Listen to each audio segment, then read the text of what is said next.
So your point is that regardless how ridiculous or absolute a scenario is, no matter what, a driver can still take the necessary precautions. If we are talking about an absolute, right?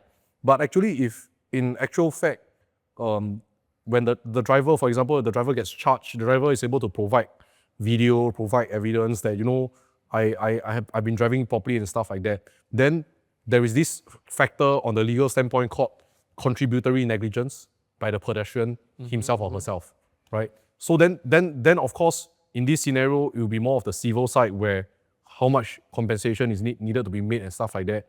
And on the criminal side, which is when the traffic police charges the driver, right? The traffic police is able to understand that, oh, there are these circumstances and stuff like that.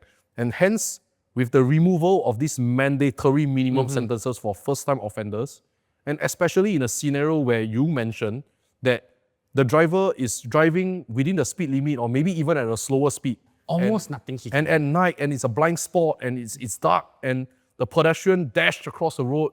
If we're talking about all these scenarios, then with this removal of the mandatory minimum sentence, I think it helps first-time offenders that are really in a disadvantaged position, especially when you're talking about in the extreme absolutes, right?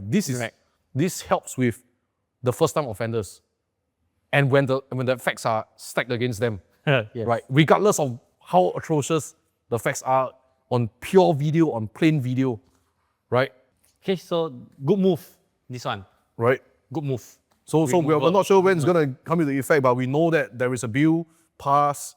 Lawmakers are talking about it. We are pushing ahead. We are advancing ahead. So I think this helps with situations that are very extreme and absolute, right? And especially when the driver is, I wouldn't say almost innocent, but like innocent, Yep.